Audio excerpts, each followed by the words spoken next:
అధికారంలోకి వచ్చిన తర్వాత అవి అరకొరగా రైతు ఖాతాల్లో రైతు బంద్ చేయడం జరిగింది. మరి అదే తర్వాత మొన్న ఎంపీ ఎలక్షన్స్ ముందు వాళ్ళకు కాంగ్రెస్ పార్టీకి రైతు బంధు రైతు భరోసా ఎప్పుడు గుర్తొస్తుందంటే ఓట్లు వచ్చినప్పుడే గుర్తొస్తున్నాయి. అందుకనే ఎంపీ ఎలక్షన్స్ ముందు ఒకసారి వేయడం జరిగింది. అది కూడా 4 ఎకరాల వరకు వేసి 4 ఎకరాల లోపల ఉన్నటువంటి రైతులకు అద్దెగుంటున్నా లేకుంటే ఎకరం ఉన్నా ఎకరన్నర ఉన్నా వాళ్ళకి ఇంతవరకు రైతు బంధు రైతు భరోసా వల్లే.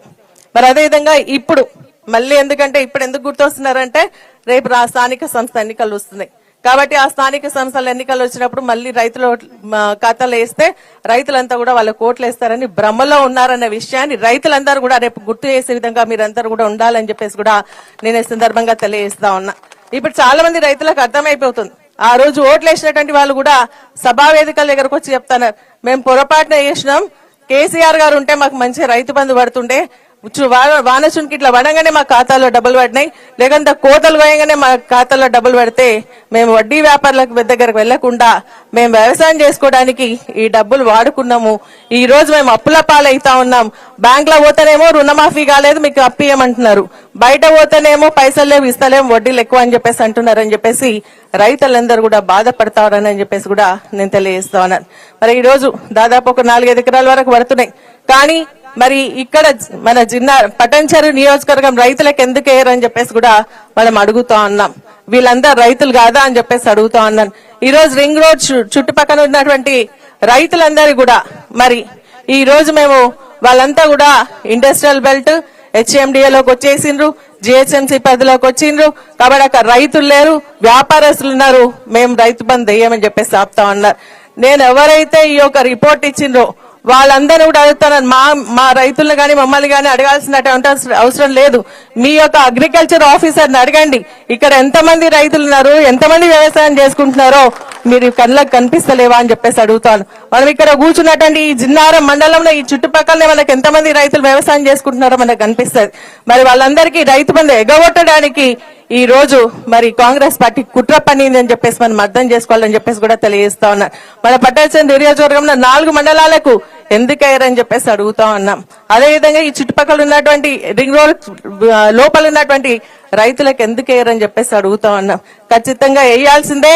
ఈ రోజు జిన్నారంలో రైతుల దీక్ష చేసిందంటే తప్పకుండా ప్రభుత్వం దిగొచ్చి మీకు అందరు కూడా తొందరలోనే రైతు బంధు వేస్తారని ఒక నమ్మకం ఉంది.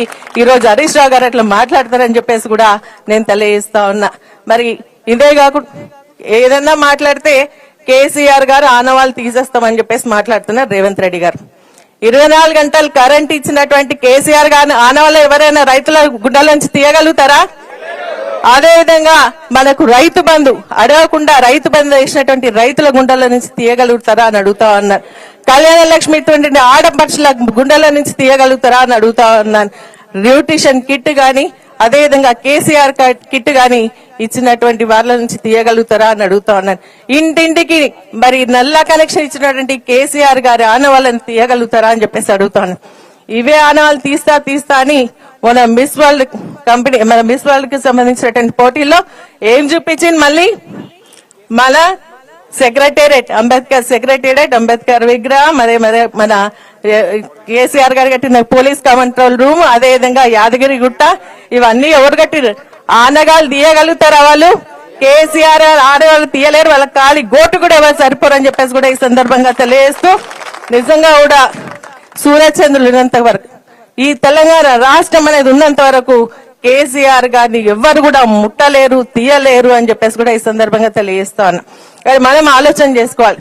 ఇంకా మన గ్రామంలో ఎన్నో సమస్యలు ఉన్నాయి. ఇండ్లు ఇస్తున్నారు, ఆ రోజు ఏమైనా డబుల్ బండ్లు ఇస్తే మరి ఎట్లా వండుకుంటారు, ఎట్లా చేస్తారని చెప్పేసి మాట్లాడినటువంటి వాళ్ళు ఈ రోజు ఇండ్లు ఎట్లా ఇస్తున్నారు? 60 గజాలు. ఎవరైనా 60 గజాలు ఇల్లు కట్టుకుంటారా? ఈ రోజు అగ్గి పెట్టేలాంటి ఇండ్లు ఇచ్చి దానికి ఏదో పోగొడతగా మరి మేము ఏదో బాగా ఇండ్లు ఇస్తున్నామని చెప్పేసి చెప్పుకుంటా పోయి ముగ్గులు పోస్తున్నారు, కొబ్బరికాయలు కొడుతున్నారు, పాలాభిషేకాలు చేస్తున్నారు.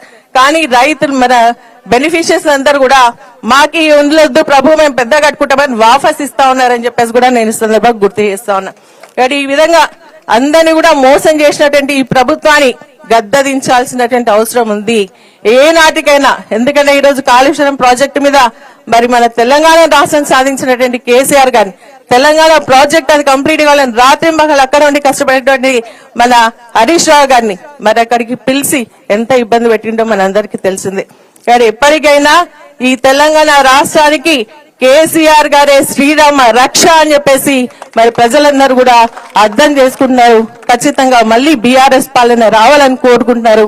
ఆ విధంగా మనం నిత్యం కూడా ఇప్పుడు ప్రభాకర్ రెడ్డి గారు చెప్పినట్టుగా మనకు చిన్న చిన్న సమస్యలు ఉండొచ్చు, అవన్నీ కూడా పక్కకు పెడదాం. మనకి ఏది ఉన్నా కూడా మన జిల్లాలో ఎక్కడే సమస్య ఉన్నా కూడా మనం ఇక్కడ మాట్లాడుకుందాం, లేకుంటే హరీష్ రావు గారి దగ్గర మాట్లాడదాం, మన సమస్యలు పరిష్కరించుకుందాం.